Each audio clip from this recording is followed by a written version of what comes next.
Hello and welcome to excuse me. Hello and welcome to Drawing Blood, a web series where we take a look into our game #Blood and what goes into the animation here. #Blood, for those of you just joining and never seen this, is a hand-drawn top-down adventure that is very much in the spirit of like that late 90s Cartoon Network flair and some Zelda going in there. I'm your host, Chris Burns, and with me, as always, is Bob Fox to my right. He'll be fielding any other questions, sending them my way. And joining us abroad is Andrew Tavis, one of the programmers, Cody Greenhalgh, the other programmer, and Greg Lane, the writer. So you can ask them questions too. I was supposed to click on this first. Sorry, revealing what I'm doing before the lesson. All right. So, we skipped last week. We had a lot going on here at the studio, so we couldn't do this live stream. But this is what we ended with 2 weeks ago.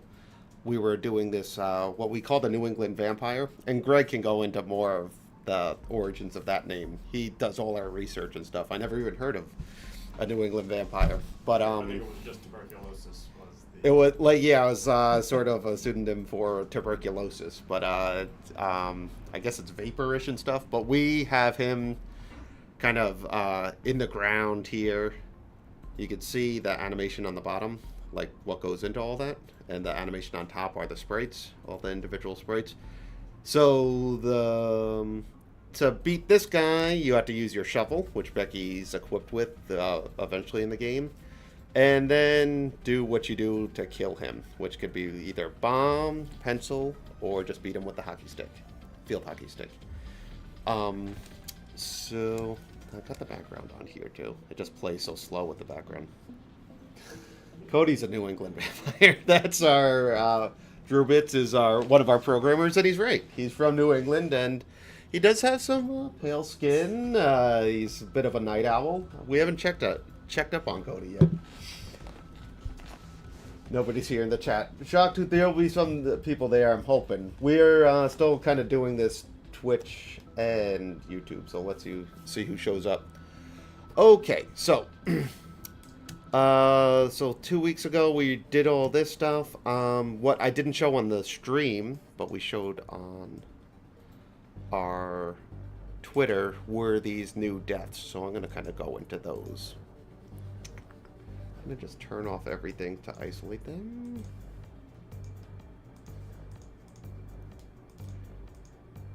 Okay, and that should be it. So. That's what font we use for the sprite label. That's yeah, Bob painstakingly made all the letters with kind of our font just specific for the game. And we have what we call the shimmer, where a shimmer is something, it's also called a line boil, but for us animators, you know it better as kind of a traceback. So Bob took every letter, all 26 of them, every punctuation, every number. How many? And it was a lot. And he did it 3 times, so we can actually get, like, if you click on this, I'll show this first. Yeah, the UI and stuff in this game. Everything takes a while. So you can see here on the bottom where my mouse is, you see it's Blood 01, but if I change that to Blood 02, let me zoom in, you can see the font changing slightly. You see it kind of moves in and out. So what would happen is when we want like a line boil,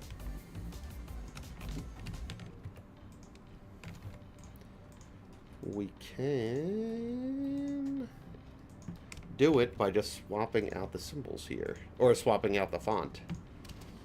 And you see you kind of get that kind of lively line, which we do for all the text and stuff when you're reading and all the talkies. So Bob had to do that. That was early on, but it's a personal font. Yeah, it was pretty cool.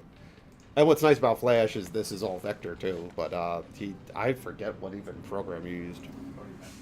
Cody Cody had something to do with had something to do. Looks great if you ever decide to share. I'd love a copy. Oh yeah, maybe that's how we'll make some money. Sell a font. um, so the deaths here. This is a standard death right here. You like that? Can everyone hear that? It's Car? private out here. Yeah, there's a car just blaring his horn. So there's three ways you could technically kill an enemy, depending on the enemy and depending on the boss. Regular, which is just beat them with your stick, just kind of keep attacking. You're armed with a pencil at one point. You can throw a pencil and kill them. Or you have a cherry bomb, which you can blow them up. So this one's the standard death. It's the one you probably see the most with this enemy. And it just pops open there. He sinks back into the ground from whence he came. The pencil death. I had him getting stabbed in the eye here. Turns to dirt. And returns. We want to keep everything so there's no debris. So every kind of death has to almost end up as nothing. So we got that. And the cherry bomb. So we got the bomb explosion in the dirt. He turns to ash in this case. Falls down like that. So there's a little bit of variety, so it's not so repetitive. And we got all the hits, which I think we went through on one of the Twitches and live streams. And then the attacks I didn't show. So I showed actually the first thing we animated with this guy was him kind of doing that grab. So I duplicated the symbol, and when he actually hits Becky, she gets sucked into this kind of like suplex, kind of chokehold here. He drags her down into the dirt, and then, you know, that cartoony kind of like Tasmanian devil kind of dirt cloud pops up, and the fight cloud, which is right here too on the bottom. And that's how he hurts you. We also, since this guy sort of this top-down game where you can go around him, we needed a sprite for him to attack if she's above him. So in that case, I had the arm pop out, do a swipe, grab, which leads the same exact animation. Love that maniacal alternative. Yeah, that was I did that blink twice. There's another enemy, the hatchling, where you blow him up and the eyes stay kind of hovered above, and he blinks twice. I always thought that was kind of cartoonish, a little Chuck Jones-ish, when Wile E. Coyote sort of falls and there's something that's left behind. So that's kind of the idea there. We like to kind of, it's kind of a morose game when you like thematically, so we try to kind of pepper it with these kind of like cartoony humor, so it's just not so heavy. So that's that. Now, what I should have hid from you guys in the beginning, I'm going to show you what we're working on this week. A few weeks back, we posted a neighborhood shot, or not a neighborhood shot, but just all the kind of animals and critters that you could find around the neighborhood. One of them was a dog, one was a rabbit, there's a few birds in there, squirrel. We have a dog in there, as aforementioned, and we'd be remiss if we didn't go up to the dog and actually end up petting it. So we're making kind of a cinematic where that happens, or you can slightly interact with the dog. So I started that this morning. You can see here the background's not finished. I kind of just roughed in a background for Bob. Bob's the background guy, so he can kind of make this all painterly and stuff. I got a sketch of Becky, which is nothing right now, and then the dog, which I'm starting with right here. So we are kind of in the infancy of kind of planning out what's going to happen with this. We're not sure if we're going to interact with it in the cinematic or if it's just going to be a cutaway. So what I usually do to start these, as with any kind of sprite, I usually start with like an idle. I don't like the characters just kind of sitting stagnant on there, so I'll do like an ease in, ease out, or something that kind of reminiscent of the character. Most of the enemies and stuff have like that kind of bob, ease in, ease out. That rubber hose animation kind of started back in the 30s. But this one being a cinematic, I wanted to kind of have more fun with it. It's something that cuts away from this top-down perspective to kind of this flatter imagery here. So if we choose to kind of have it where this part could be interactive and a person just wanted to enjoy some of the animation and just kind of the scenery here, I wanted to make this idle a little bit longer. So right now I got him kind of panting. That's going to be a bark right here. You know that thing dogs do when they're kind of curious and they lift an ear up? He hears something behind him. And then eventually it's all going to come back to the full cycle. I got this kind of running in at around 7 seconds. I could probably cut it down to 5 or 6, but I just made it longer for that. So we're just going to dive in and do some cinematic animation today. It's Fido, we must... Yes, it's what when... There's this thing on Twitter, too. There's a hashtag, like, can you pet this dog? I think Red Dead Redemption probably started. I think it was. Probably before that. Anyway, it's a tweet thread, and you can... every time there's a dog in said game, this Twitter thread asks that question. So, if they ever catch wind of our game, we will be able to pet this dog. And I don't know what his name yet. He's in the neighborhood. He's not Becky's dog, but he is in the neighborhood and he's friendly. Okay, so I started this morning. There's a lot of layers here. This idol, there's a lot of secondary. So I wanted to make sure I got all the parts moving right. So we got the tongue on one end, the eyes on the other, the collar and the collar chain, the ears, the head, and the torso here. And the reason why I separated that, because there's a lot going on. I wanted him to wag his tail at a certain rate. I wanted him to pet.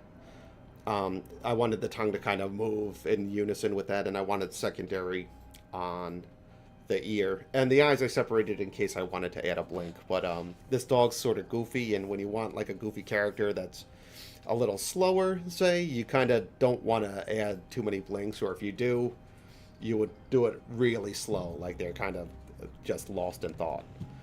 So you can see on the top here, the tongue kind of has its own thing going.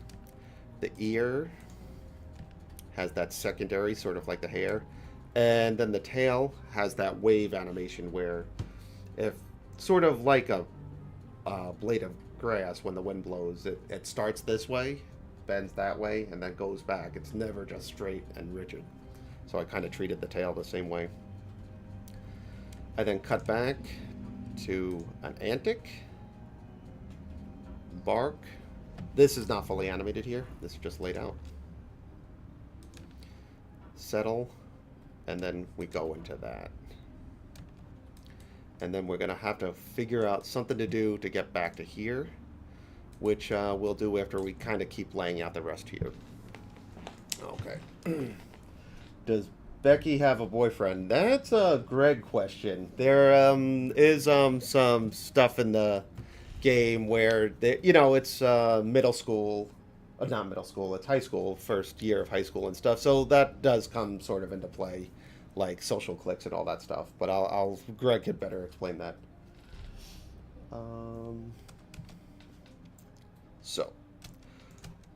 So I'm gonna start with these frames because I wanted the ear also, like these big floppy ears have secondary.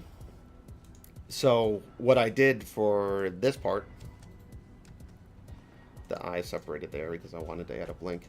But you can see the snout of the dog kind of overshoots and then settles. Click off that.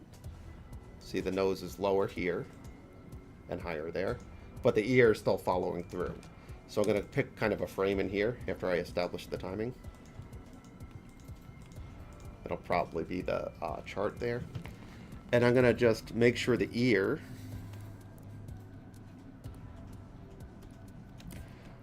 overshoots in this frame while the snout comes back here. So you can see this ear's kind of folded back, then goes overshoot, This is something we'll just probably rough out the ear too. And then the rest will settle. So you can kind of see it go like, sort of see it coming together here. Cinematics, we do different line weights.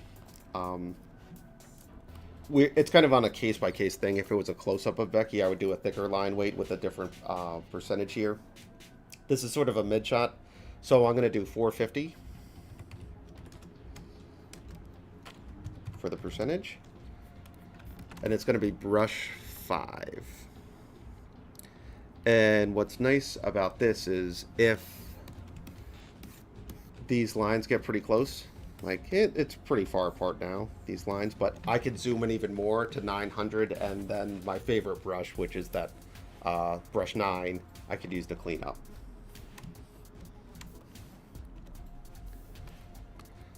Alright, oh, I already went to 900.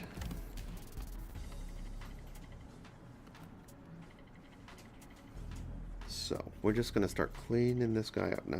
Got my brush 5, overshoot here. And we're just going to go down,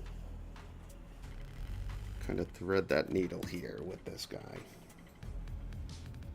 I might be more comfortable with the brush, the 900 percentage at this part. Yeah, I'm going to zoom into 900. I'm just comfortable with that. You can see how thick the lines are now. I'm just a little more comfortable with this. I was so accustomed to it, doing all the sprite work with this brush.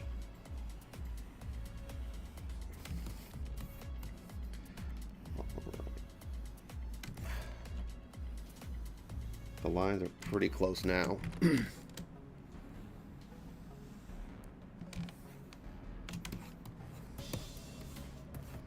Up here. I separated the collar and the eyes on this one too. I wanted to add a blink on this one because this is a pose that sort of demands that it stays a little longer than the other poses. He's kind of observing what's behind him, looking inquisitive. So we're going to have to add a blink there. And then I might do that line boil thing I talked about earlier with a shimmer.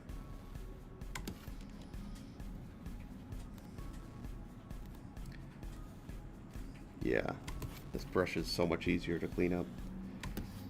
It's a little bit ironic because I'm zoomed in more, so it should take longer, but I find it a little bit quicker, honestly, because the lines being this close. Alright, let's color that. Make sure that looks right. Then we'll go on, fix the eye, and then kind of rough out some more poses here.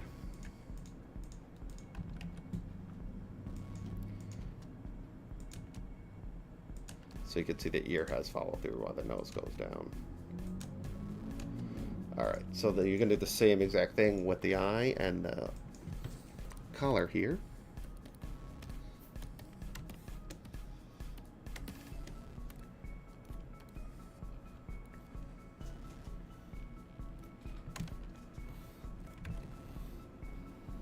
Nothing special about these frames.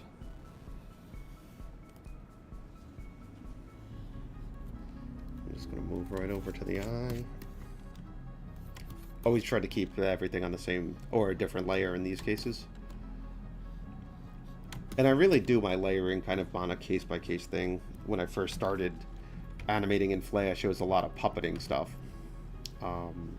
Those familiar with puppeting animation is you pretty much collect a bunch of layers or symbols and move them around accordingly to make what kind of looks like almost a puppet itself.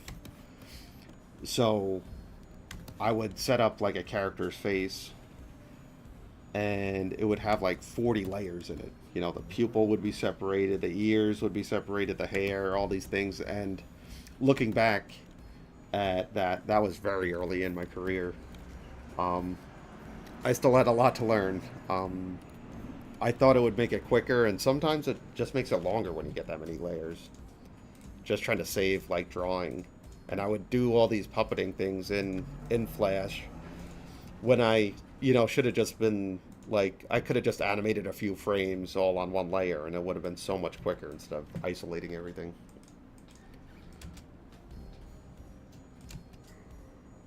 Alright, I like that. Okay, I'm going to add a blink here.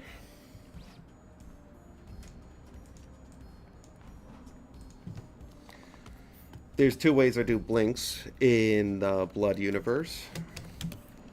Sometimes it'll, like, if this is the eye, I could do a blink like that, right? Where it's like this side will come down and kind of meet in the middle, and it would just be one line. Others would be like that. And I again, that's a case-by-case thing. Usually with something like Becky's head, I'm going to go right here as an example. You see how her eyes kind of overshoot the skull shape here. So when I blink with her, in this case, I would want to use the circle line there because I want to keep the skull behind it. Whereas if I did this blink, it would shrink too much, and then the eyes would be a little wonky. But if like it's a front-facing head and you have like plenty of like canvas with the skull, I would choose to do that line, kind of just one thin line thing instead. And this one I'm gonna probably, I don't think that's gonna look good, so I'm gonna do that second eyeball I was talking about. We could really squash it. Eyebrows come down, kind of the furrow under it goes up. Then we can adjust it here. And then you could kind of do that funny double blink.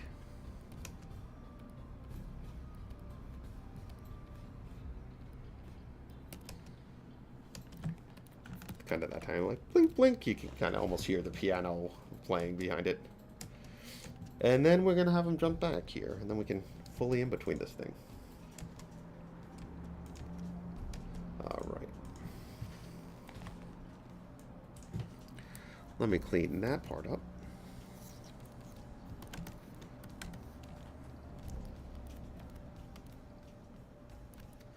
Going to 900 again.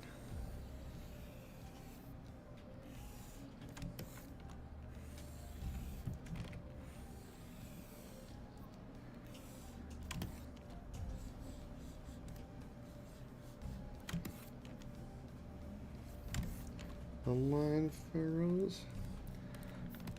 For the eyelids, I usually go darker than the initial skin color. So for this dog, I'm going to use the nose highlight as the color for this blink. Then I'll show you a trick. So when you do that really quick blink, I'm not going to in between from here to there. That would be way too slow. But what I do is usually, like, this will be a little more stretched down. So I'm going to use that. This says the guide here. So this will be the overshoot, in other words. So we'll go even further and more round. Eyebrows a little more down. Furrows a little more up.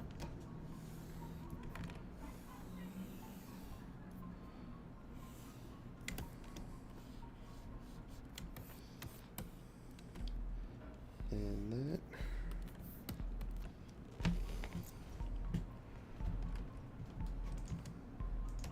So you see it shoots down, starts coming back up, and then it's going to square right up. So it really feels like Poppy. Sometimes Poppy's bad in animation, but like something like this where you're just focusing on something so big with the eyes, I like it kind of popping like that.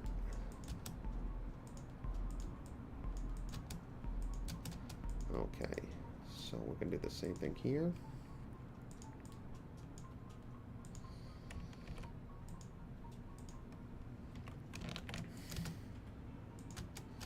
Then we're going to overshoot and settle this eye.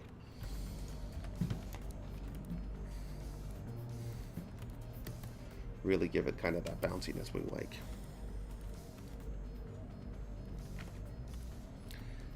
These overshoots you can almost do. I'm not going to rough this one out, but I might live to regret that decision. Let's see what happens.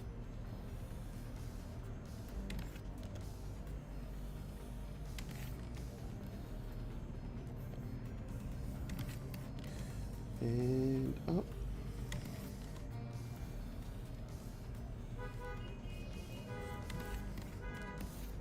Oh, the horns are going again.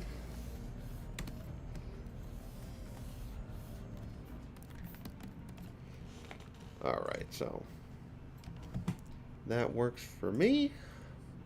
Now we can in between that a little bit. So I'm gonna shoot that one on ones. We might not need to rough this one out though. So the volume of the eyeball is pretty important here.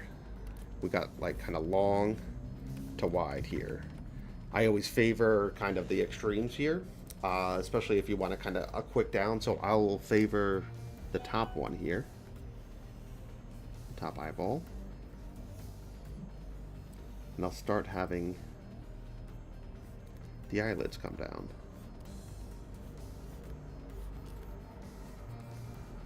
I don't want an exact like in the middle in between.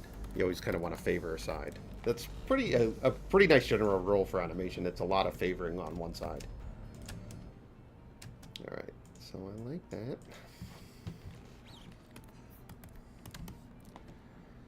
Gonna change the color here so I can get my bearings a little bit.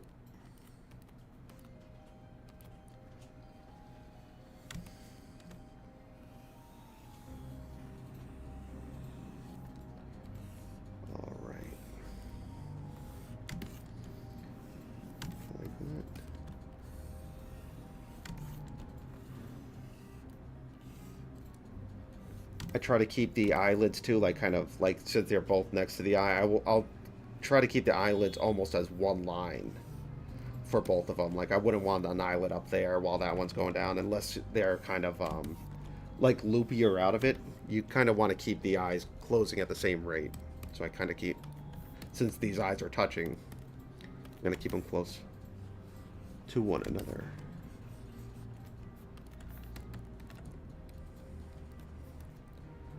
Let's color that.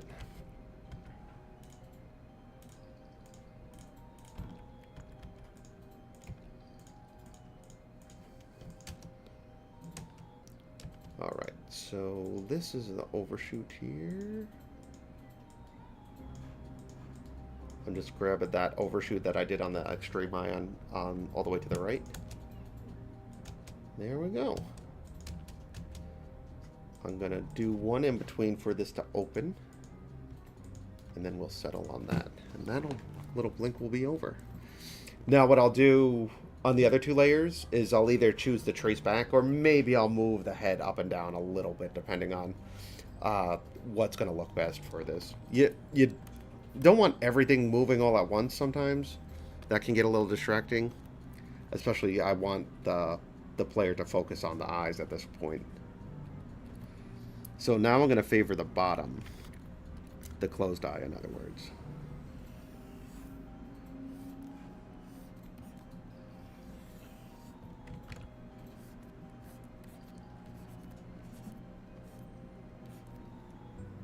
That will work on that side.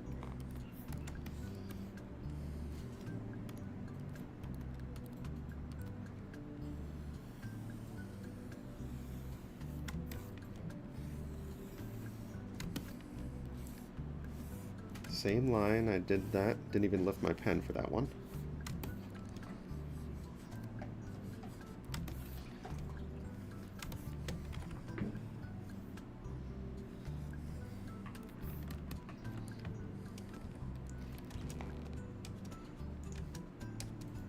Alright, let's color that.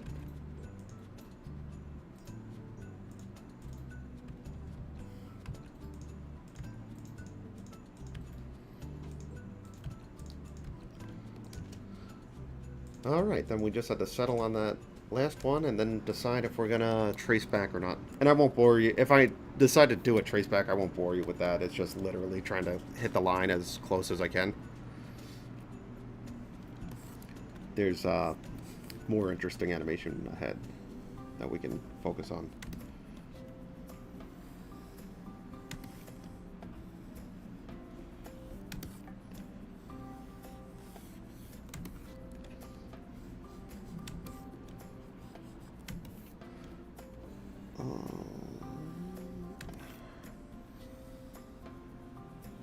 You can see here while zooming into 900 is pretty important because these lines are so close. But what's different about this one is what you see at 100% zoom out is what technically will be the line weight of the screen on the television or whatever device you're playing it on. So we don't get the same leeway as like the sprites where you zoom down to 25% and that's what you should see. So the line weight's a little more important with these cinematics. And we're trying to make the cinematics feel as cartoony as we can. Like, we want it to look exactly like what you would see ripped from the Saturday morning, circa late 90s on, say, like a Cartoon Network and stuff. So we really want to focus on having very clean lines, very tight animation, all that stuff that makes that era so much fun to watch. You don't see stuff like that anymore. Just stuff hand drawn. Okay. Perfect. So, now let's see what we could do to get him back to this. Because the last thing I want to do is just do a straight in between from that to that. First of all, the volume of the snout changed so much it'll just look like you almost shape tween it, which I don't want to do. So we're gonna either do like kind of another head kind of twist where he switches back to like does a big head turn, or like he's gonna go down and bark again or something. So I'm gonna try to sketch some stuff out here. So what I'm gonna do is grab these frames so I can in between correctly. Just gonna paste them wherever so I can kind of in between here. Make a blank keyframe here, and let's kind of rough out some ideas here. This I don't need to zoom in nearly as much. So my natural inclination would be to kind of like shake it off for him. So I would... That's way too thick for that.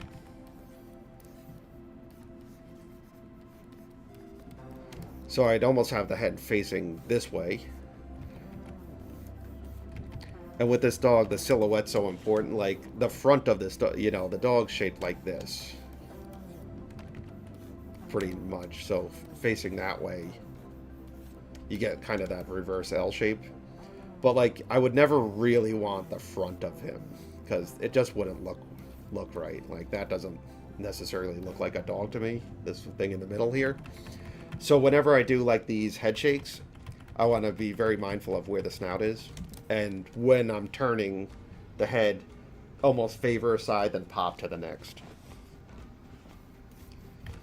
So we're going to go down here. The tongue can come out now.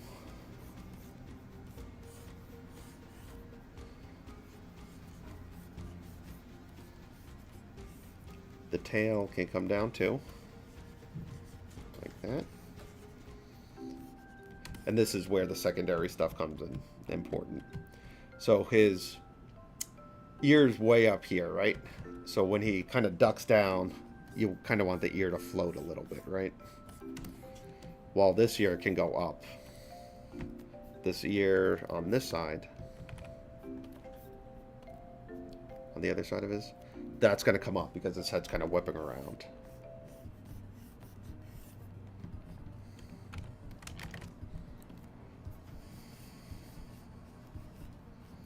Now the tongue start coming out here.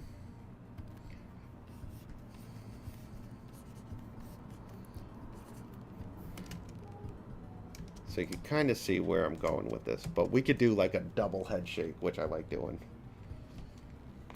That means the head's going to come over here again.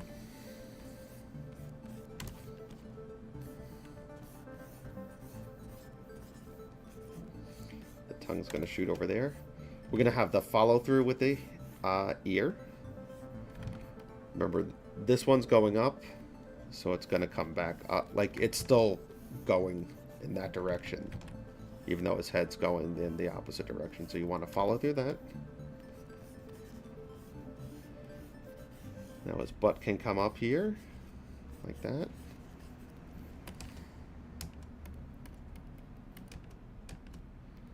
One more time this way.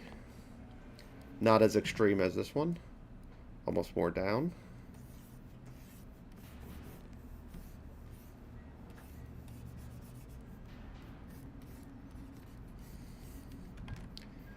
Always kind of keep mindful of the hair, or the ear in this case. The ear shoots that way. This ear comes down. His paw can come up here.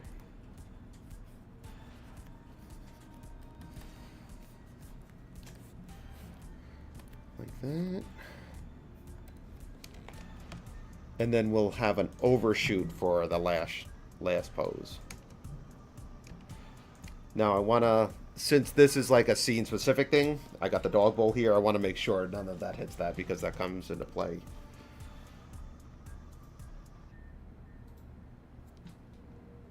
Alright, so I think I just missed it with his snout there.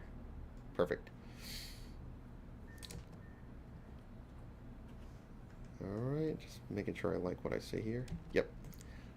I can dig that. Okay, so this one we're gonna start with the extremes on this one, because you want to end up, when you're in betweening all the stuff, it's this pose that you end up on. But you can see, since I have such kind of a quick kind of shake off, we're gonna overshoot this whole thing and settle into this, which is why I separated all this stuff again. So I'll rough that out, and this will be secondary, and like there'll be a ton of secondary and like for the tongue and the collar and the ear. So we're gonna rough it out, obviously, but then we can isolate all the layers appropriately. So his mouth is closed here. We're gonna overshoot, so his eyes want to go this direction, right? Kind of up and over. So really big eyes here. Want the pupils to sort of stay where Becky's eyes are, though. His mouth is closed, and it goes to open.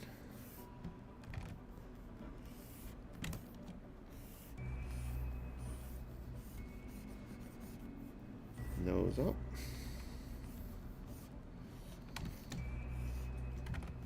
Mouth wider than the other extreme.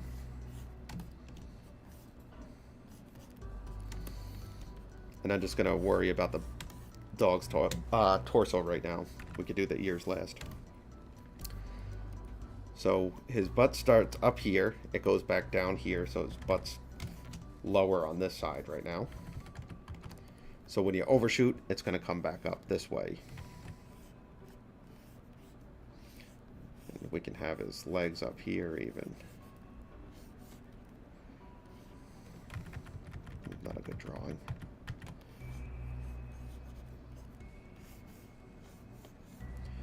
And then his bottom legs can come down.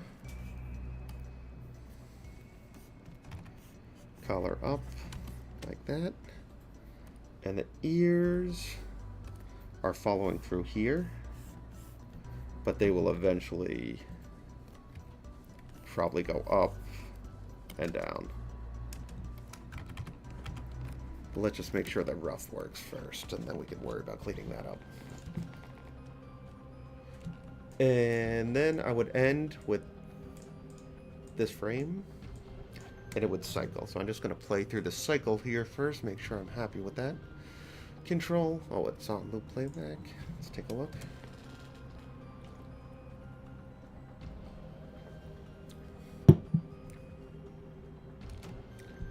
Now outside to make sure. How many many frames do I got here? I want to make the scene the exact same framing, so that's going to be 156.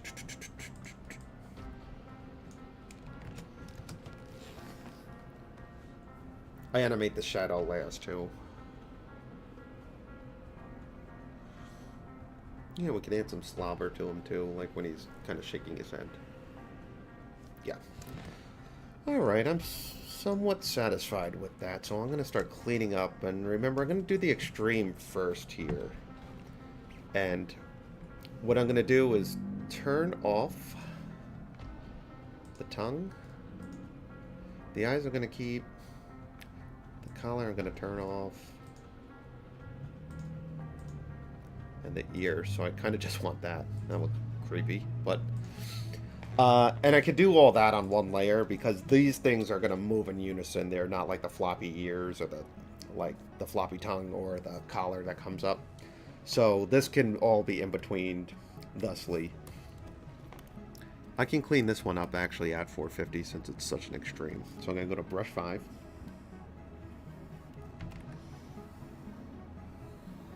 Sure the eyes are bigger.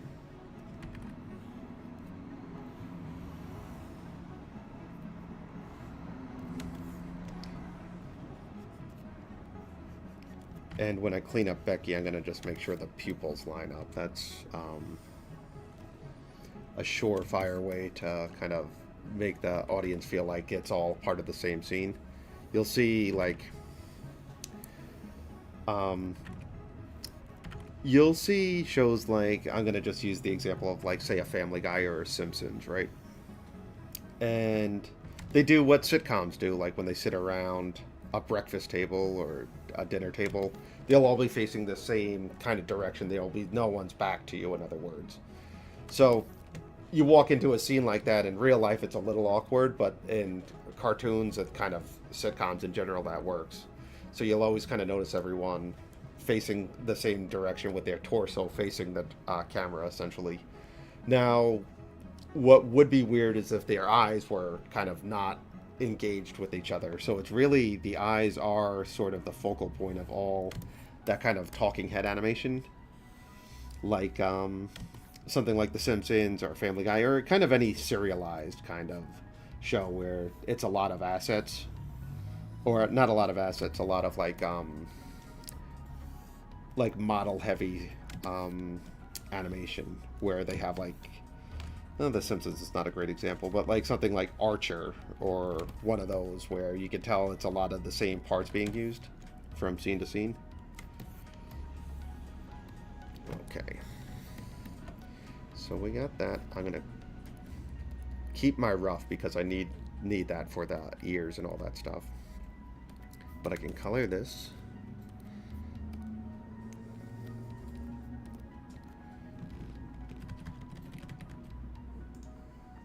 Oh, did I forget the eyebrows? I bet I did. Oh, no, I didn't. Good.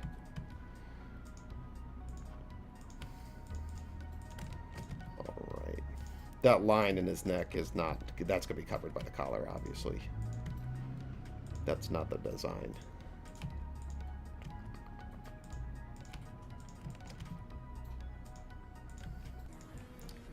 Okay. So, let's clean up the ears next.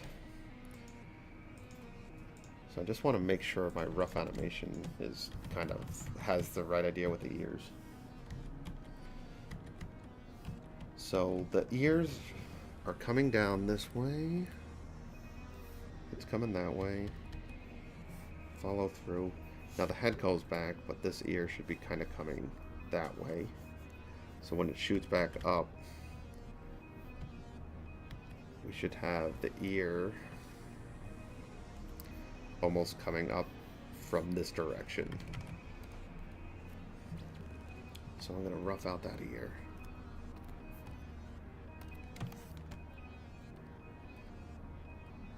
Which layer's the ear? Okay. So it's coming from that direction. Like it starts over here. So we're going to drag it that way. Which is not a good silhouette for this, but you have to remember when we settle the body's going to settle, but the ear's going to keep going up. So it'll be like,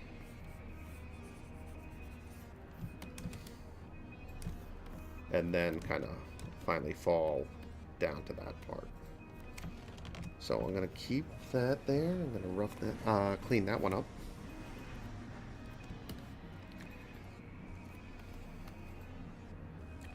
Still at 450. Going to do brush 5 now.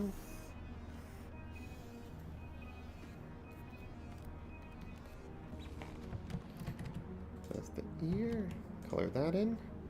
Now the same thing I'm going to do with the collar, and I'm going to kind of talk my way through that.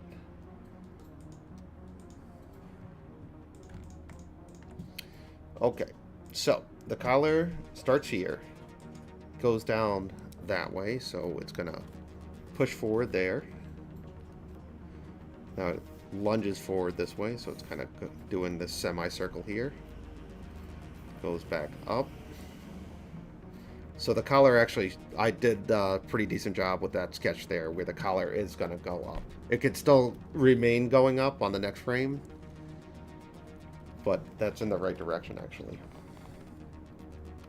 Then we could do the same with the tongue. Alright, so let's get that cleaned up.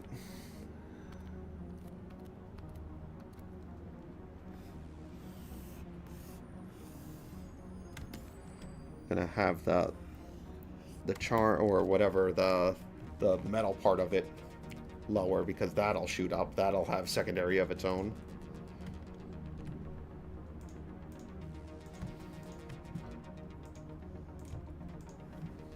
And I could change this settle at any time. Like the timing might be a little too quick for some of this stuff to cut into that animation, so I can extend that or push this forward a little bit.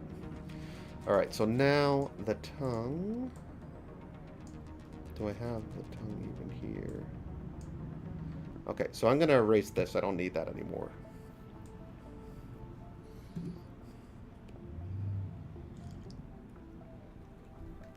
All right. So the tongue's not out here. It starts shooting out here. You can see I kind of drew it to the side here. I'm going to just rough it out again in a different color and a different layer here for everyone. Also helps me think. Okay, so that's the tongue. It's going to follow through here. So the tongue's still shooting out over this way. But in this case, it's over here. Then it's going to kind of weave around like that and then shoot up to that. So if you look at this, you see it down here, it's going to start coming up this way.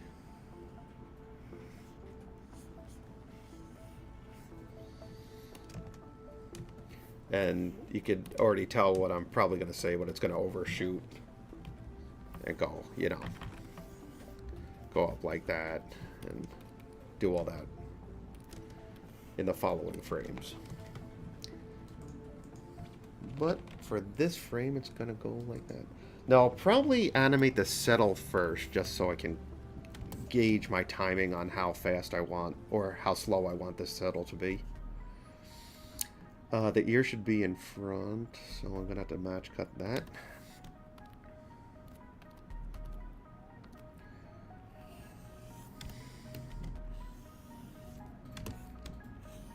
Alright.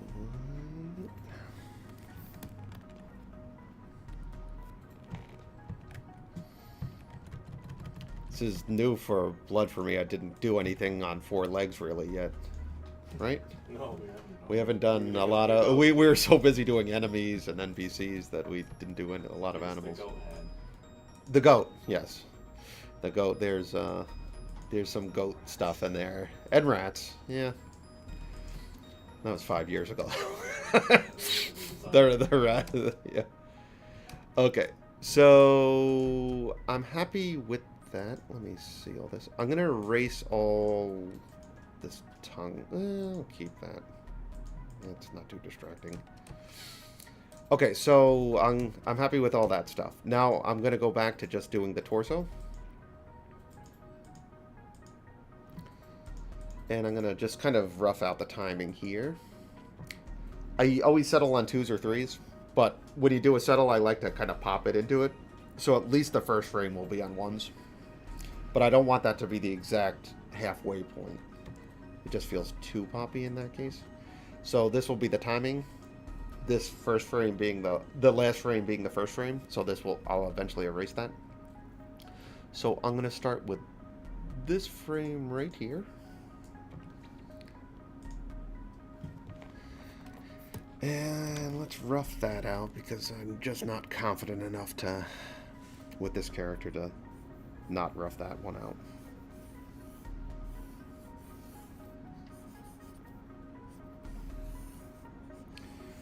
Okay.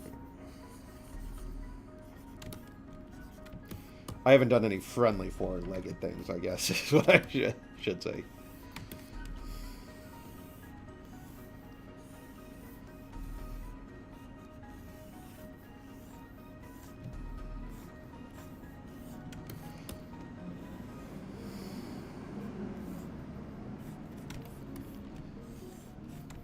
Alright, so the leg comes up. It's going to start heading down. It can almost go down and out. So that's not an exact arch, but I think it'll feel a little more natural. Kind of.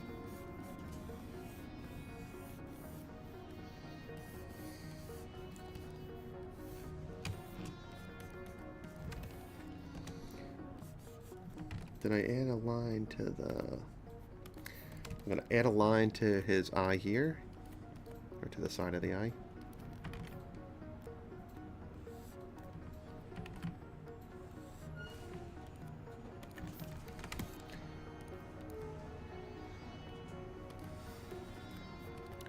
Alright, we got that going. Just going to play that real quick. Okay. That works.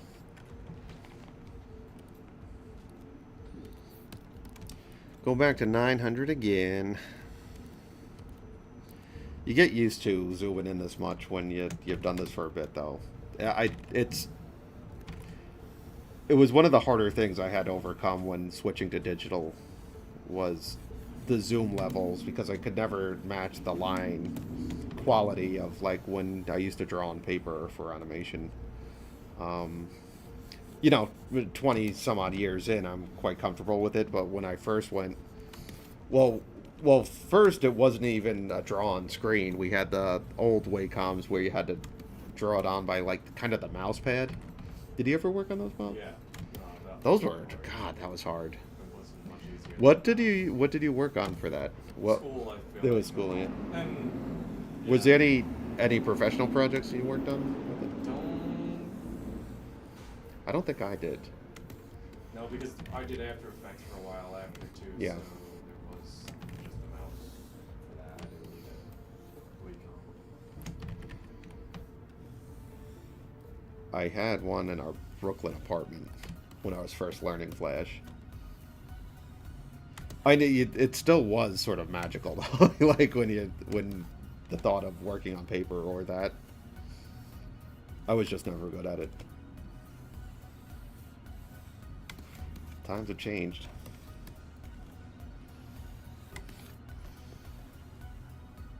All right.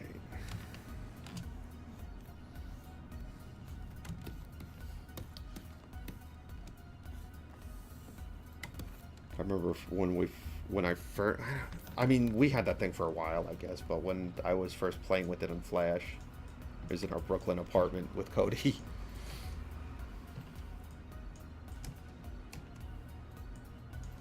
Alright, I'm gonna just... I'm gonna just settle this whole guy here, I think, to see if I like the timing, because it might be too quick for the ears to make sense of it, like going back to the first frame. I'm gonna use all these frames, I just might have to spread it out a little bit to make sense of the ears and tongue.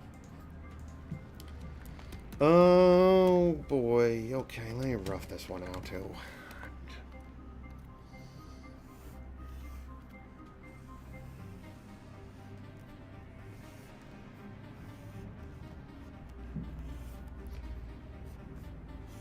Just gonna rough out the head. The rest is pretty easy.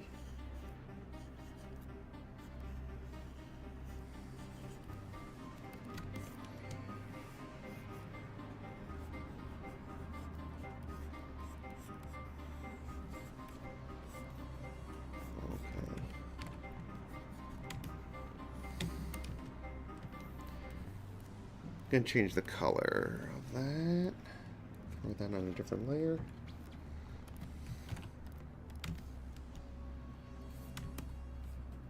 All right.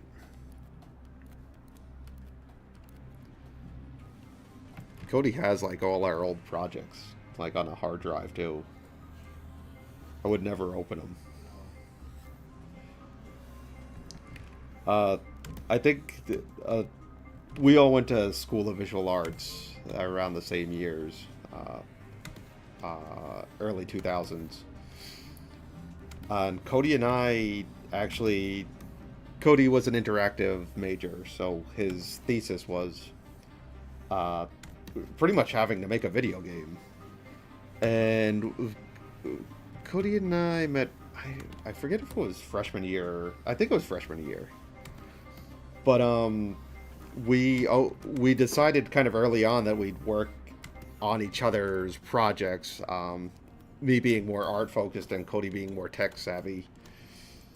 So I was kind of in charge of animating some of his video games, and we had one called. Well, we had one that was way too ambitious, which is sort of like this game right here. Yeah, I've learned nothing over 20 years. And that kind of never went off the ground, so we kind of thought on our feet a little bit and made a side-scroller called Ninja Bear. And I would hand him paper, like drawn, cleaned up art on paper, and I don't know if he was making it pixel art or... If Cody was here, he'd chime in. But yeah, we were working on games for since we kind of known each other. And it's funny that it kind of come full circle to where we're actually finishing a game now. And we it was even before that we did a game when I showed I think you were still in high school when I showed up with that game. You remember I went back to art class to show Mr. Nasta? I remember seeing your thesis or something too, where I remember I don't know how we had to on a CD or something, and I was playing it at the high school. I don't know if you were in that class though. I remember you coming back there one time. I probably came back with my second year project or something. Was that the fishing one? That was the fishing one, yeah. Yeah, but we the very first thing was I forget what it was called. But it was, so rudimentary, it was just you would walk across and hit attack. And it had a bug in it that we could break, and the character would fly up and all that stuff. But I remember thinking it was so crazy that it was oh man, I drew that on paper and now it's on a computer. It was just such a interesting time to sort of come into the industry.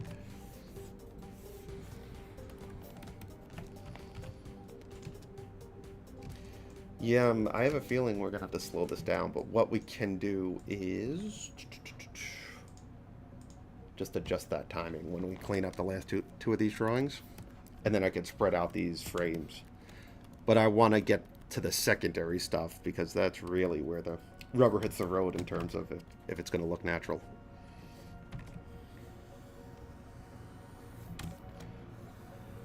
All right. Yeah, that was going back to the high school and showing that. But I think Cody has all that stuff. Yeah, I would own. Yeah, I would never make it public. God, that was disgraceful looking. But just to see how far you came. But I look at stuff early in this project, and I'm like, we could make some improvements. That's the nature of everything, I think.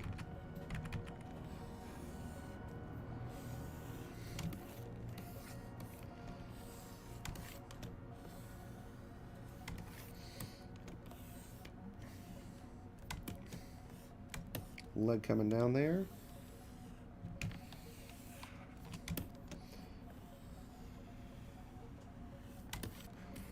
All right.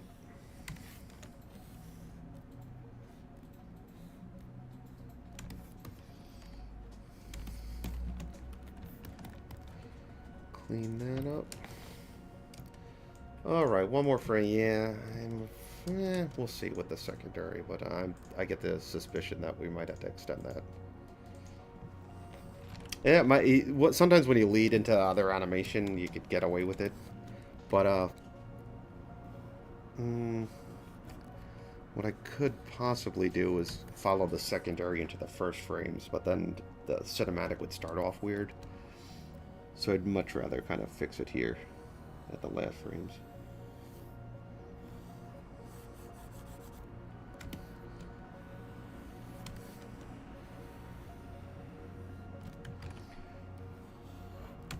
Didn't bother roughing this one out. That might be a little wonky coming up.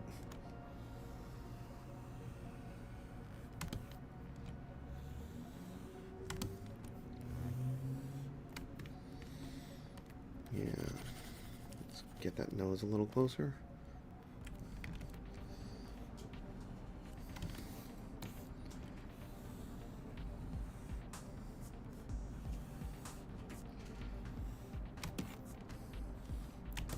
Cody was on, I had to ask for the name. It was such a like corny name too, of our very.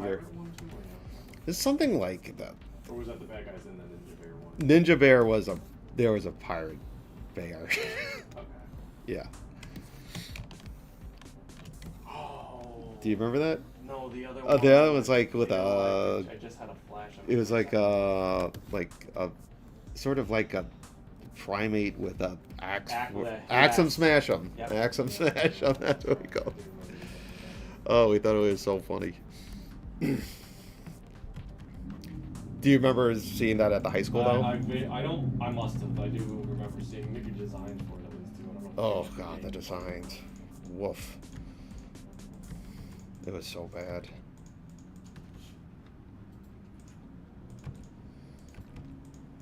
Axe 'em, smash.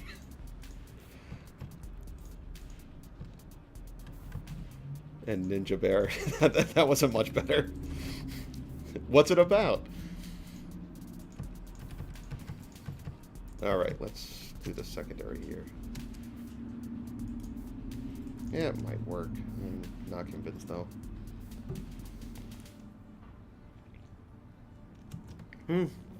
It could work actually, after seeing it like that. But I'm going to start with the tongue. Turn off everything else. So the tongue, what frame is the tongue on? There we go. Keep that on the right layer. Okay, so the tongue is going to shoot up a little bit more. Turn off that ear.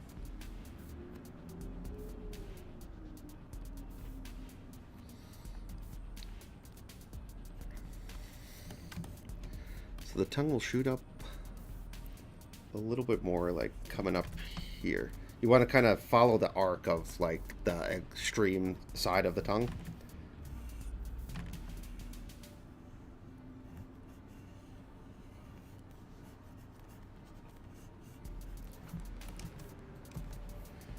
And then when it's falling down, you kind of want to keep the tip of it going like in that direction.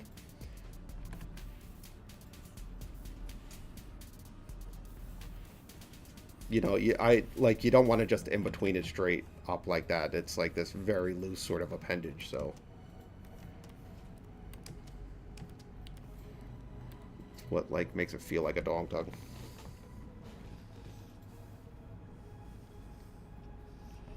Thank you. Yeah, we have so many kind of grotesque monsters in this. We were due for sort of like this cutesy thing, and it's pretty early in the game too. So, um, you get to explore Becky's neighborhood, and we want this to be kind of like a slice of Americana, very Rockwell-esque. You know, just kind of every town USA. So it's sunny and bubbly, and all the animals are singing and out. Not singing, but all the animals are out. All the neighbors are there and friendly. Before you get thrown into the vampire apocalypse.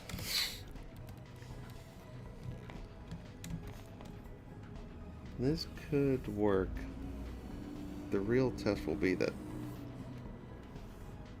ear, I think. And this one we're just gonna follow through.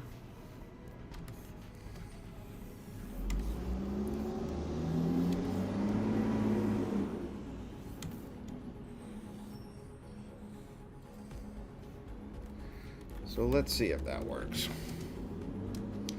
I kind of like what I saw there. Yeah, that could work. And when in doubt, just add more debris. That's always my fix-all for when I don't like my animation. I'll add like a saliva debris, which will follow through even more. And if that doesn't work, I'll just resort to my fail-safe, which is camera shake. Just see a little earthquake going on.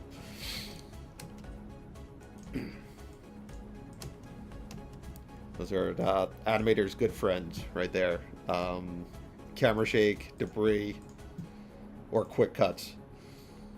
Alright, I'm going to do the collar now. The collar's going to go up a little bit higher because it's kind of loose around his neck. So they'll shoot up like that, right? Now the medallion here can sort of start going up there. So it'll be secondary on that one too.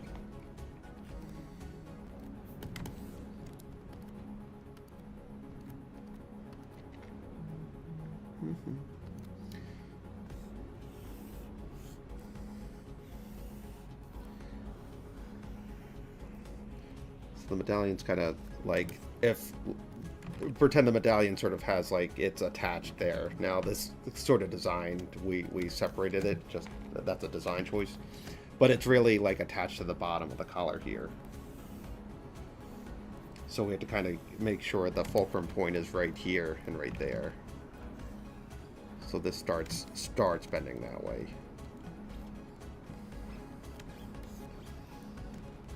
Oh, Cody's back. Converted it to... And Cody, do you have any footage, not of Axum Smash 'em? I'm not ready to show the world that, but of Ninja Bear. Now, if Cody does, you have to keep in mind, I was 20 years old when we made that. We were partying pretty hard, and we didn't have a lot of technology. But it did get on Game Boy Advanced, I believe. Axum Smash 'em. Yeah, that's the one I don't want you to show. My fragile reputation. Okay, so this is going to start coming down, but this is going to stay up.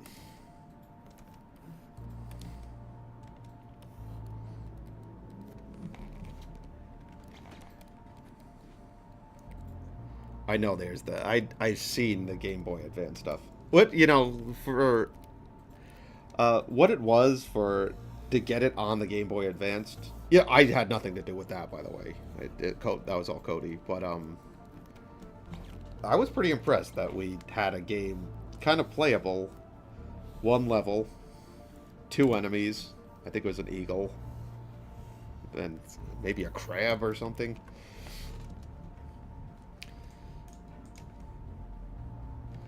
And the collar does something, like the medallion on the collar is a little strange, but I think we could fix that in the front. Oh, or I could just add a... Oh, I know what I could do.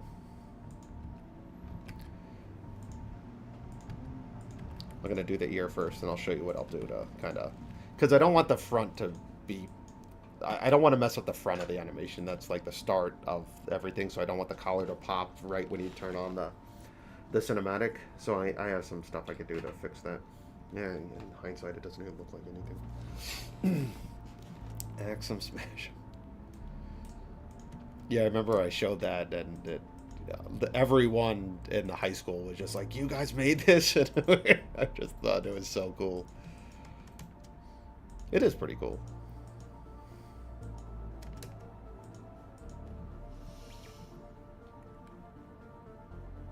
Did the vampires take his ears, that little one?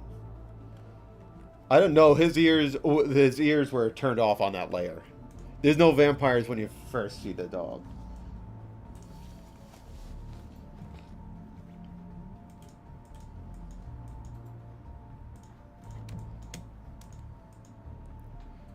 Can't. What was the I Am Legend where they killed the dog? We can't have that.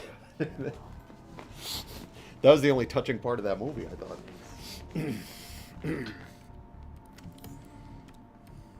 Okay, so that wasn't in the book. You do the book. I never read it. It was a Vincent Price movie too, right, or something? Yeah, which somehow that one I think was better. Vincent Price, I can't like imagine him being a hero or something. He was relentless.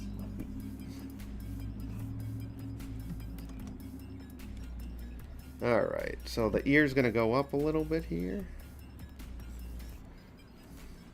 and then that will start flapping down too, like that. Then it could probably settle into it.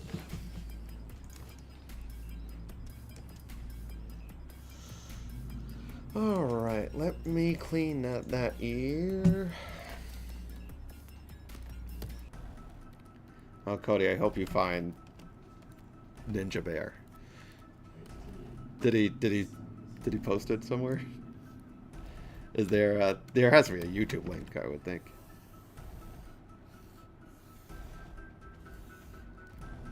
Did he send it? No, he didn't. Oh, he can't find it. Okay. No, he didn't. He didn't. If it is, I want to watch it before I post it to public, though.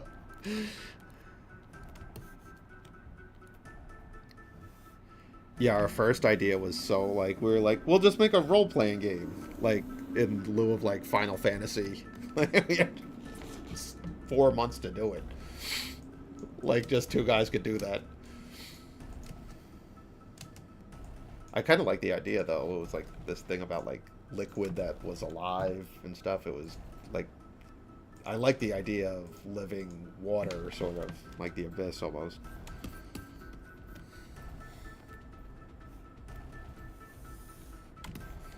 Alright.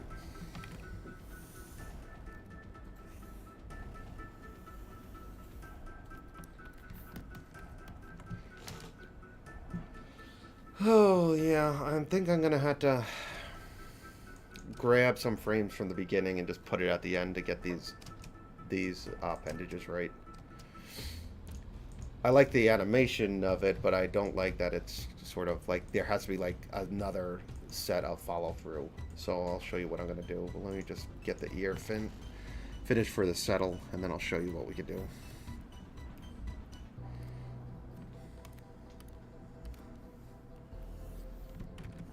Just gonna add another cycle. Make it the 7 seconds we planned on.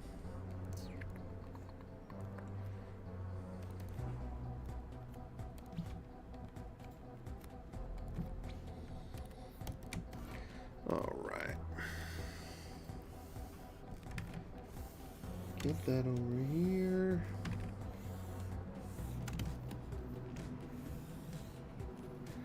Okay, I'm going to color this, and then I'll show you what I'm going to do to fix this settle to be a little more graceful, but keeping the actual timing of the settle. And it's all going to be about just kind of erasing the ears from the next cycle. And probably the collar, too.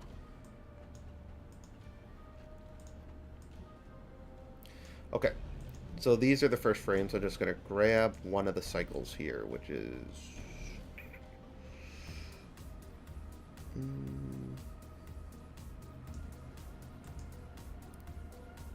25. Okay. Gonna paste that at the end here.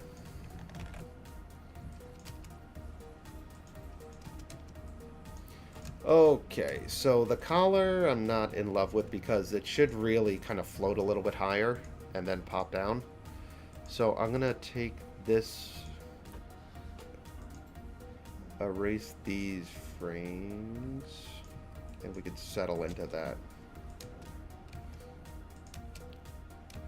And sort of same with the ear. Like the ear should... What frame is the ear?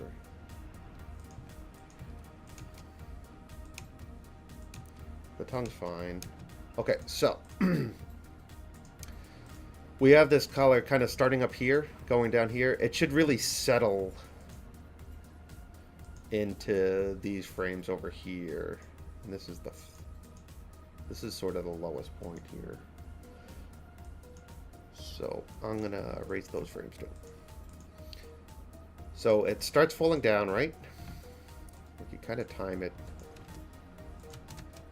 Change the timing of it like that. It starts falling.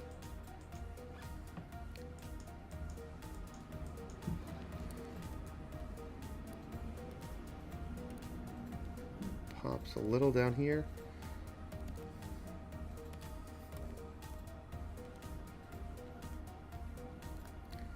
So we can overshoot this one now. So this one's going to fall a little bit further down. And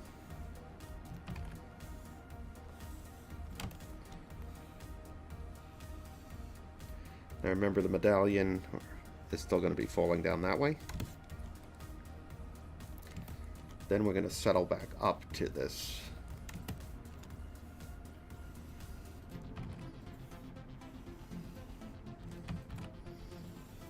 At this point, the medallion should go lower.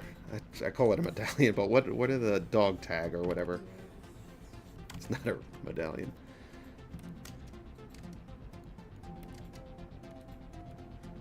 Doesn't need to go that low.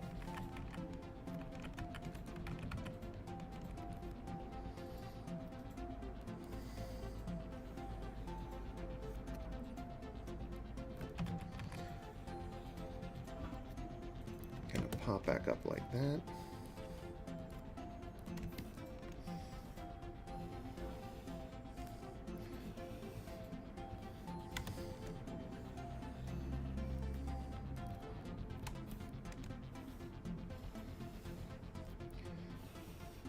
It'd be a little cleaner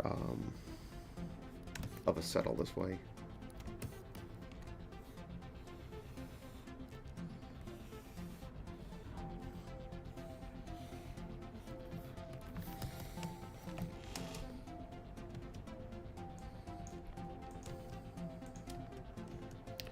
Yeah, I can live with that.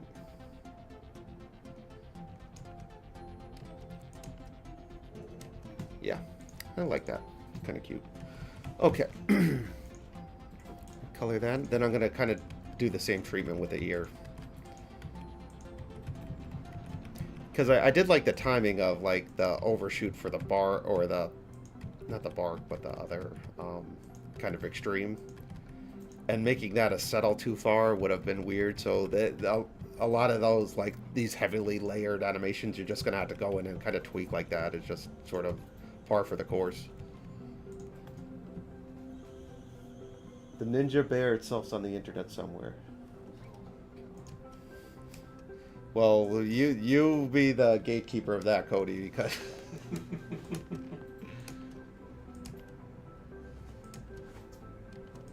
Alright, let's do the ear. Where... I don't even remember that one. Ninja Bear? Yeah, I don't remember. It was playable. I mean, it was, you know... It was a game.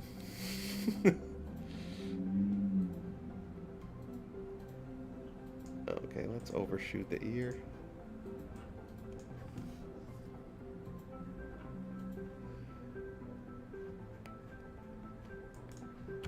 Alright, let's... overshoot the ear here? Sorry, I'm just trying to make sense of all this stuff. I'm a little confused with this right now. So I'm gonna overshoot it this way.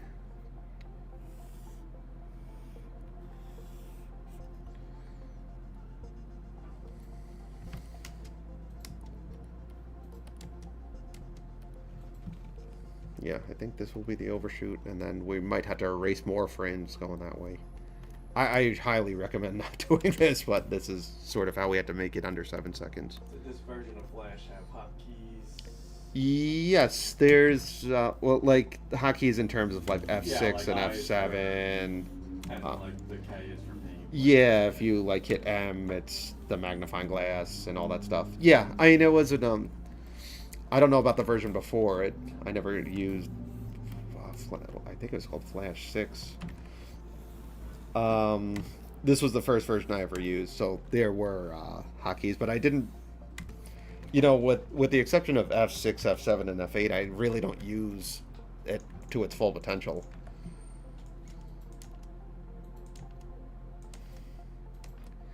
We're gonna have to change the timing of that.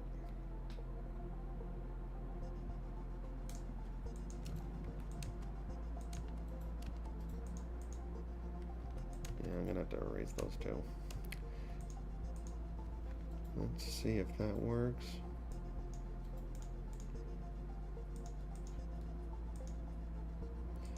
Ooh, you see, because that's what I did. I messed up because the ear comes down, and that's why it's popping back and forth. All right. Well, that'll be fixed. Okay, let's clean up that one and then kind of mess with that falling down again of the ear.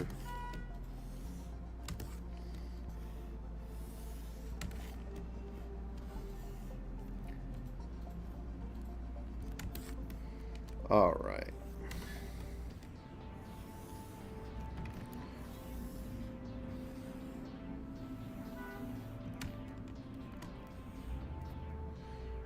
And we want it kind of floating up there for a hot second, so that's why kind of favoring this side a little bit more.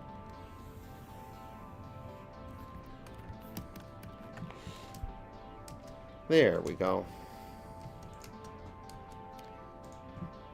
So it shoots up. It shoots up, then starts falling down. Actually, I might get rid of that one. Yeah, now is the one screwing me up. So much of my animation is me just doing that, though. Trying to figure out what what went wrong.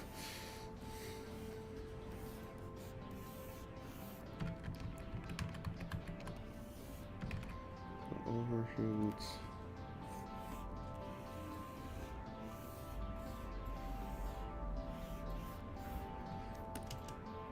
There. Okay. That was going to bother me. All these streams, I go back to what I do on the stream and then go and periodically fix all the stuff I did live.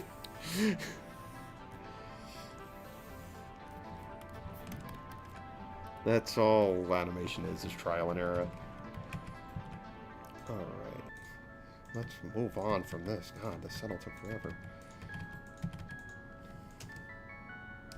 Okay.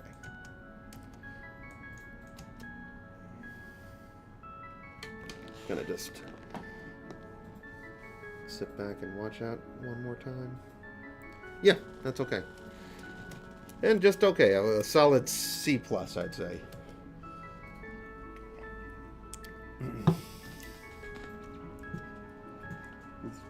Did this version of... Oh, half hotkeys. Yes. Yes, it does. Okay, let's clean up this mess now. Now, these I can just do on one layer. I kind of established what I want to happen with all the secondary and stuff, so these roughs are actually somewhat accurate. I am going to take another pass at them, though, because they are a little haggard. So, let's just do that again with another color. So his eyes are going to be closed. eyebrows. The snout fully over here. We got the cleaned up tongue already.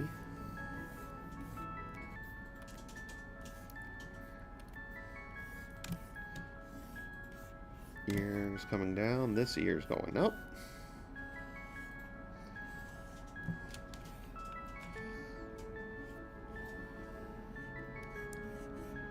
The butt's going down, but the tail's sort of having secondary here.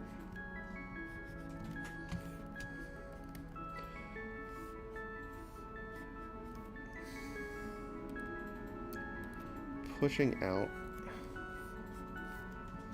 the collar here. Okay, I'm just going to clean that one up so I can forget about it.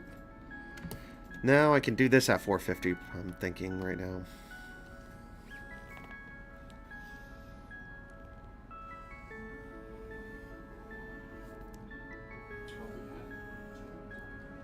We had what? We had Tony talking. Was that the one? That is, but that's not the character anymore. Yeah. Yeah, whatever. Yeah, it just wasn't. It wasn't feeling like his character anymore like that.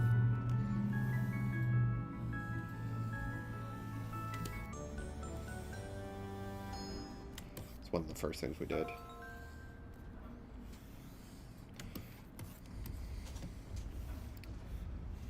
All right, the collar gets pushed down, like I was saying. Butt down.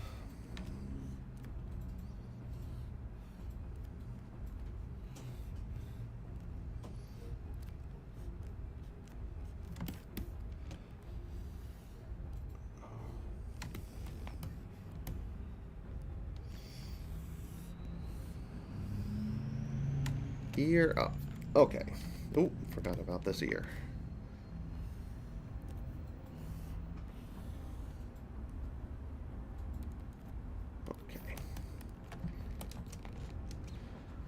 Alright, let's do the next extreme. This is really rough too, so... I remember that dog bowl's over here, so I want to kind of keep this snout pointing up, even though it might not be the best arc.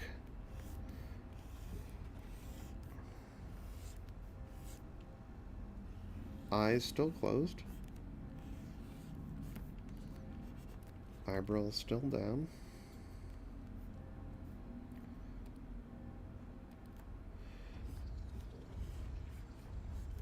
Now the collar can move that way because, remember, his head was facing this way, so the collar is going to kind of follow right after it, but it'll be facing that direction while his head's turning this way. Ears kind of follow that arc.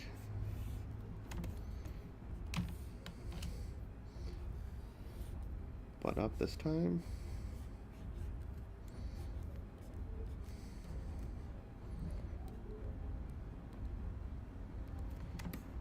Let's change that color and clean that one up.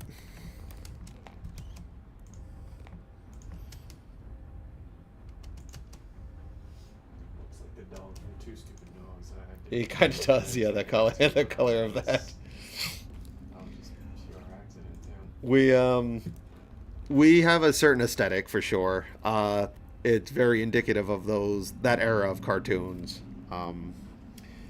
which, you know, that whole era of cartoons, like kind of the flat graphic style, was kind of birthed from the UPA movement.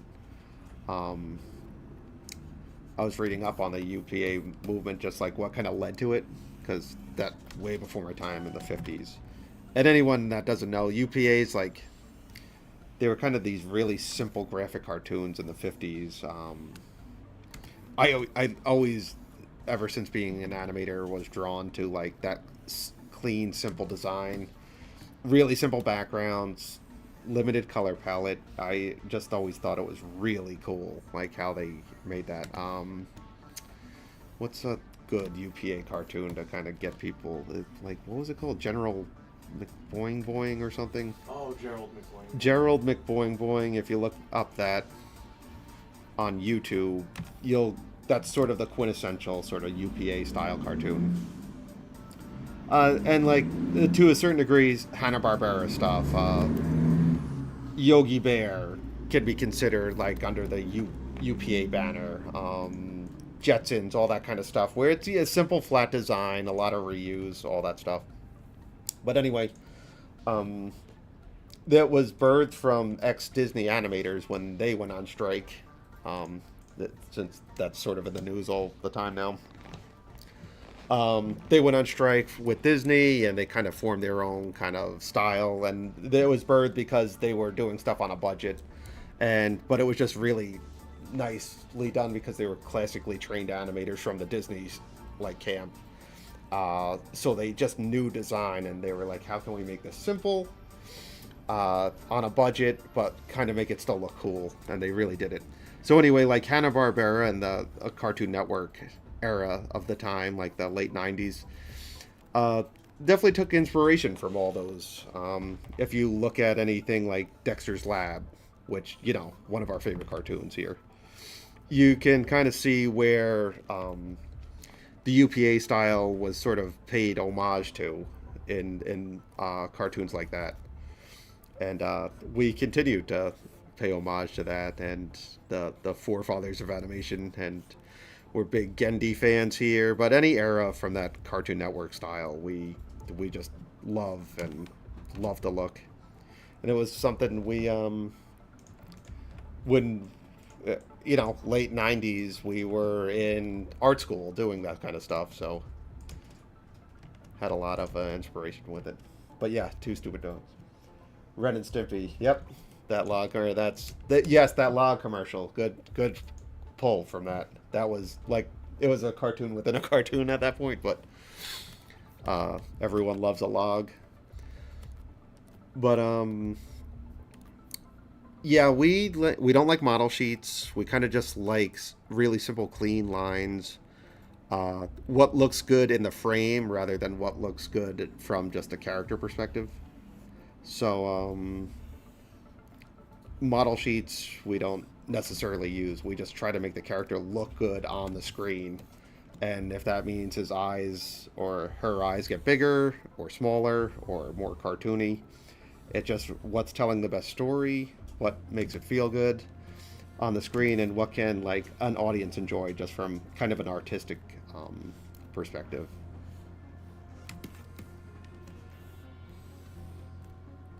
But yeah, the snout from Two Stupid Dogs. What was the other one? A sheepdog? Yeah. That never got as its due. Two Stupid Dogs. I thought that was a great show. Like, you hear about all the others, but like not. Alright, let's clean that up.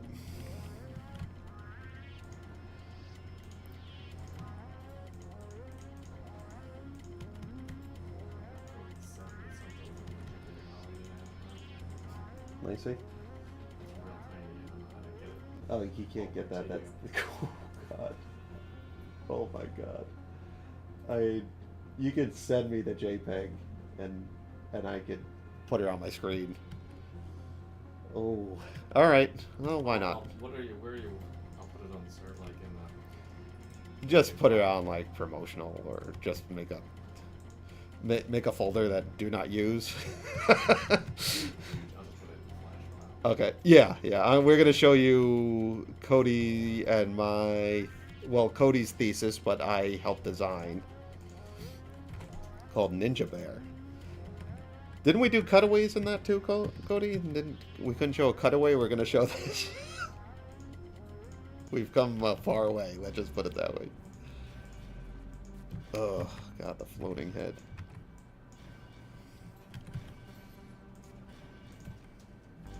Got to color the ears. Might as well.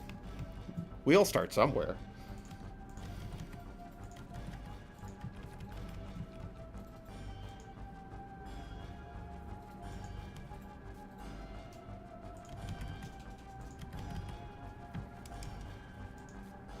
All right.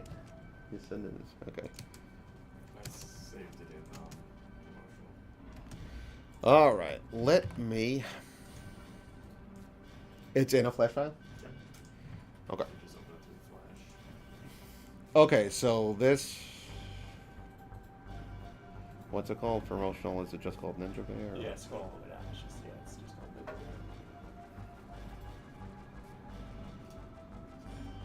Oh boy, you guys ready?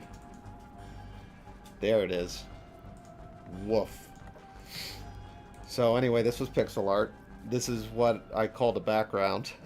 And that's what I guess was called a detached head bear. Look at his neck. Yeah, what was it? I was like, I don't know what we were doing. This? Yeah, it was supposed to be this, but like, I don't know what I was.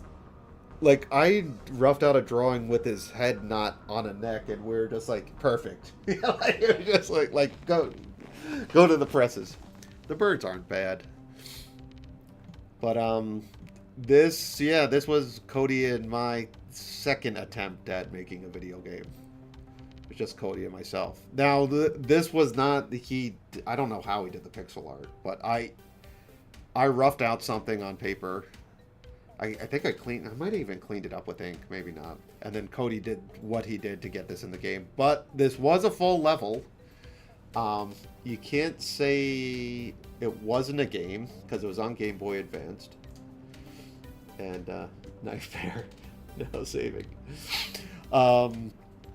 So, yeah, we were 20. Cody might have been 19.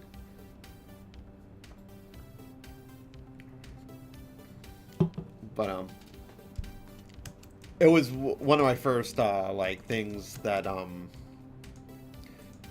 got to see and make something that was interactive. So that alone felt like something important to me. All right. Okay. So we got that done. We got about 20 minutes left. Let's clean up some of this other stuff.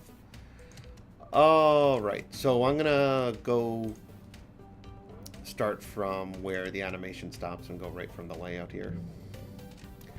Okay. I'm going to turn off the shadow. Time that out later. So from this to that, I'm going to do sort of this big ease out here. Not big, but like I'm going to favor the kind of the panting animation here to cut into that. Ooh, Ninja. Cody, if you could grab like footage of it, What I think we. Where is this? Can you actually play it on Can you play it? just screenshots? Oh, Wait, the screenshot. That screenshot's not the worst thing I've seen. It's not the best thing I've seen either, though. Where did you find this? I just typed in Ninja Bear here, but I don't know where that is. Yeah, I don't know. And guys, this is the one I'm choosing to show you, so you can imagine what the first game looked like.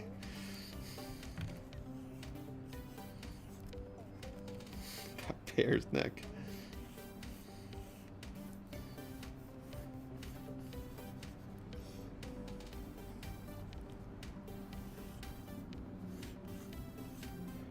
All right. So the mouth is going to start closing here.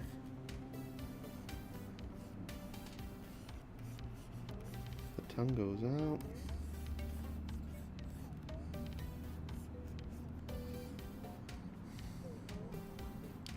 I think I get in between the rest.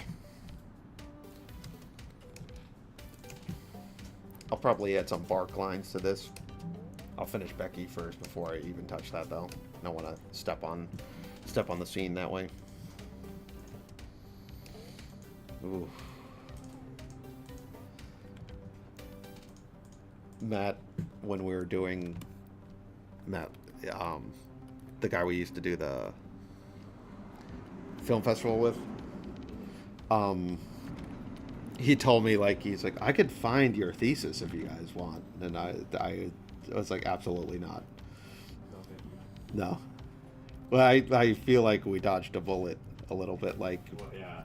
because I would have had that on the internet somehow, and you know, I was not a fan of.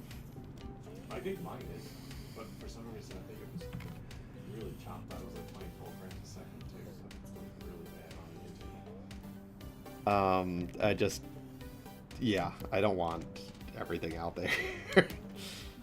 Some things are better left in the past.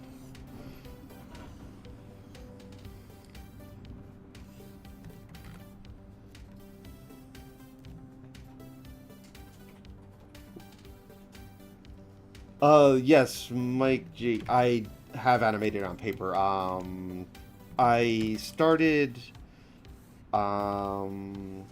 studying animation in, I think, 99 was our first year in SVA. Or it might have been 2000. I'm not sure.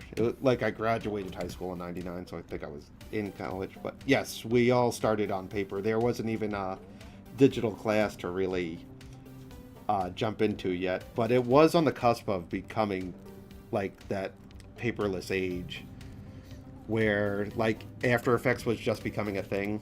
And that was before Flash, for at least for me, was kind of all the rage because we had to used to transfer from paper to cell, and After Effects kind of stopped that, which was a giant leap for anyone studying animation because that's a very hard skill to attain.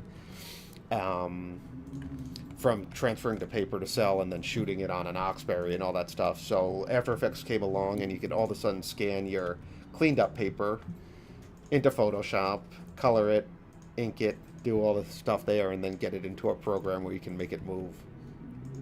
So that was like the first kind of year, like second semester though. Like I saw that my teacher brought in he brought in like a file or something, or he was showing a video of how it was done, and the whole class was just like blown away because we fully expected to animate on cell to get anything, or shooting on this thing called a lunchbox, which is pretty much a camera set up to well, it was a machine set up to a camera where you could just, if you messed up like shooting out of order, you had to start over, and it was only kind of, could you save on a lunchbox? Bob, do you remember that? I don't remember if you could. If like you messed up, you just like unplugged it pretty much. Yeah. And it was called a lunchbox because you could guys look up like animation lunchbox, and it was pretty much just this really simple, almost computerish. It was the camera was above it. You'd click. You need the camera plugged in. You had to have a registration bar. You put the paper down. You clicked on it, and if you wanted it shot on twos, I think you would click it twice. But if you didn't know what you were doing, and like, or you wanted to change the timing, or you put the wrong frame on, it was just game over. You had to do it over, and the After Effects changed all that. All of a sudden, editing was a lot easier. But my whole thesis, all 4 years, I had to do everything on paper. But it was, scanned in and colored in Photoshop. I miss drawing on paper, honestly. It was, there's, it's like anything. If you, like, walk in the woods, it has this feeling like you're kind of connected to something more than just this digital thing. But, we couldn't do a game like this with paper either, so it comes with its, pitfalls too. All right. So we're getting there with this dog. And I started this morning, and for something cinematic oriented, this is not an action-based cinematic like some of the stuff we have going on.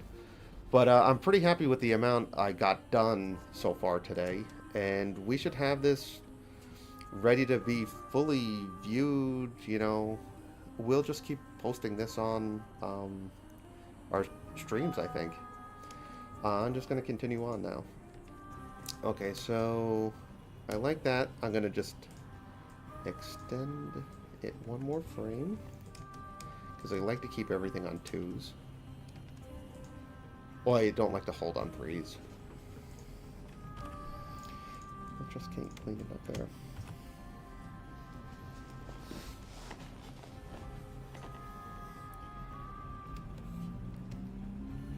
Oh, thank you, Dr. Reanimator. I appreciate it.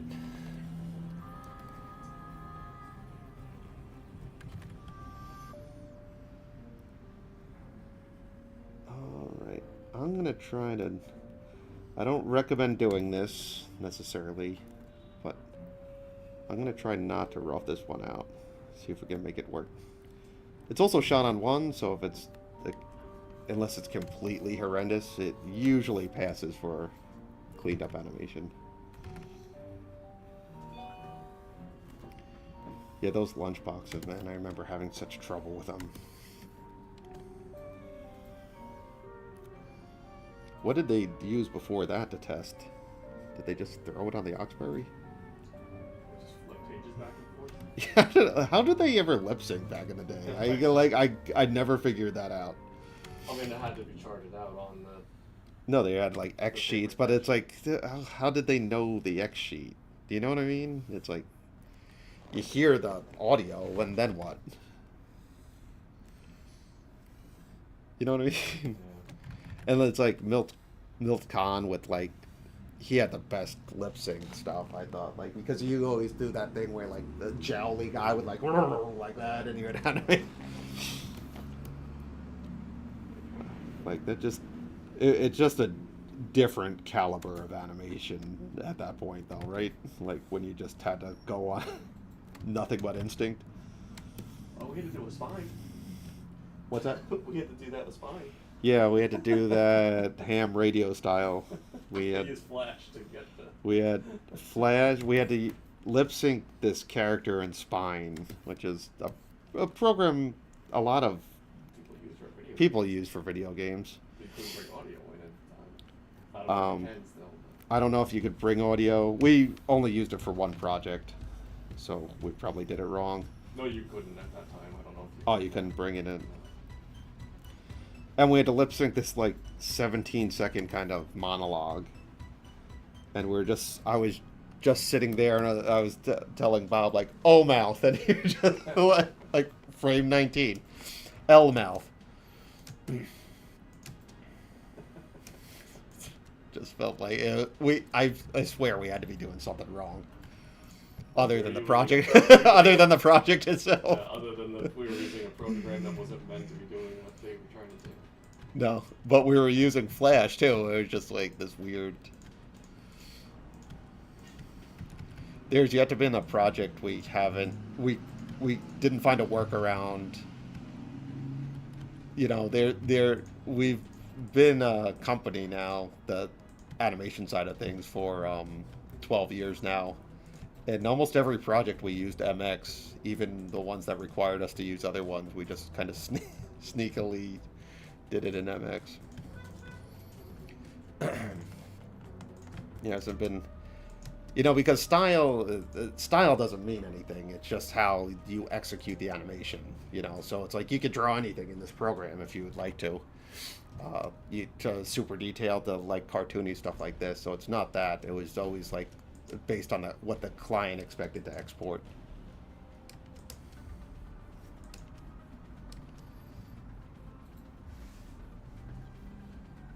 Hey Shocktooth, sorry, what's going on? You have a question? Sorry, I have this thing over here. I can hardly see the comments on this with this dual screen.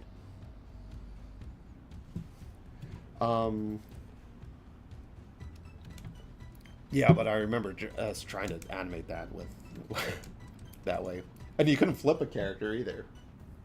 No, Or you could. Well, could you? It did the thing like kind of like how Flash did. I think it did like no, but then we couldn't because the whole rig would get messed up. I forget what we had to do. Does Becky have a boyfriend? No, not for this game. She's more focused on kind of fighting vampires than romance at this. But it still takes place in a high school and stuff, and their kids will be kids kind of thing. So.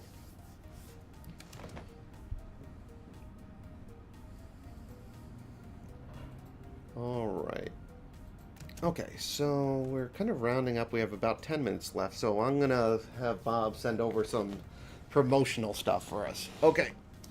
If you like what you see here and you haven't wished list our game, we would ask you to do that because it means a lot to us and the team and our publisher and the works. And frankly, it's the best way to show support for this game that we've really poured a lot of time and heart into. It's been a 5-year journey. So if you wouldn't mind doing that, Bob's going to send over the link. You have no money and can't do that, which I understand. I don't have any money and can't do that.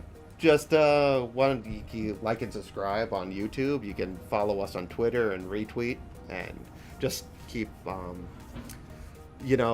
art kind of flowing and engaging. We're also on Instagram, which we can put all the social cues up. I think we're on Threads now, and I don't know how that works yet. We're on TikTok, which I really don't know how it works, but Greg can help us through that, and all that other stuff. So yeah, if you haven't been following us and you like what you see, feel free to do that, and feel free to reach out anytime. I'm gonna just keep cleaning up for the next few minutes, and then we're gonna call it quits for this week. But we will be back next week too, with probably more of this kind of stuff. I'll be animating Becky, I think, on the other one, where she actually gets to pet the dog. So I'm going to just continue on right now. Alright, so remember I said earlier I didn't want too much front-facing of the dog? Because it just, you can see here, it's starting to, and that's just a weird-looking drawing, to be honest. So now I'm going to favor the other side here, too. I just don't want to kind of go straight ahead, because that, I think, would look strange.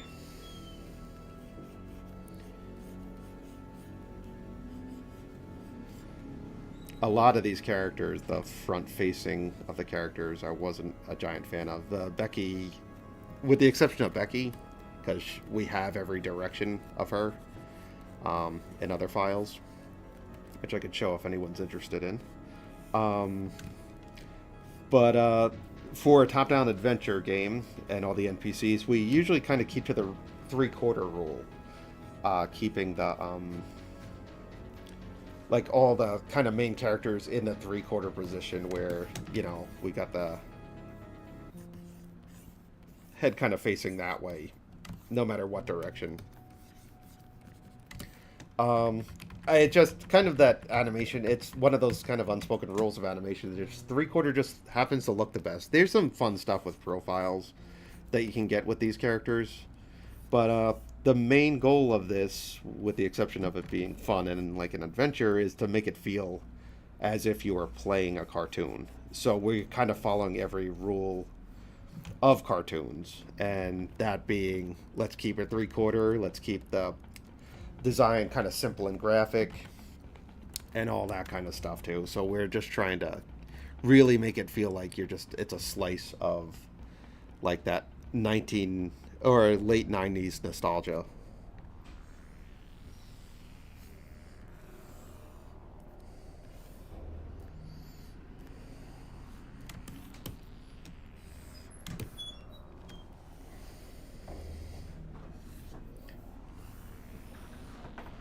Got the nose here.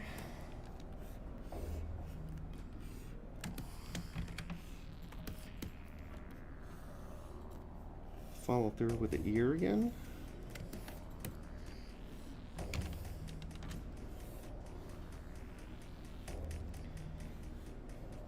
Leg comes down.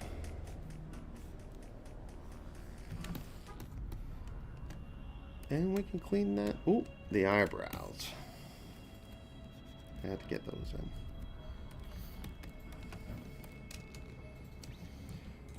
in. Bark. But we'll have to add that sound in. We do all our sound effects in post.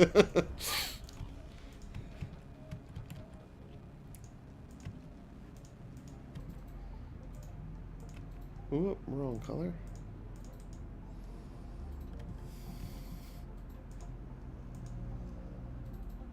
Love your work. Thanks for sharing the process. Oh, well, thank you very much. Yeah, we keep up these streams as much as we possibly can. We try to do it every Friday. There's weeks we take off when we have a lot going on with deadlines and stuff like that. But until the game's released, we should be posting stuff periodically. There's a ton of animation. There's stuff we're just not gonna show because obviously there's some story stuff we want to keep secret. But all the sprite work and animation and kind of simpler cinematics and storyboarding, we're gonna kind of show you just our process, how we get from point A to all the way to the gameplay itself. So we like showing this. It helps us work, and I always like the idea of, when like of how stuff's made. I like seeing stuff like that, so I figured why not us?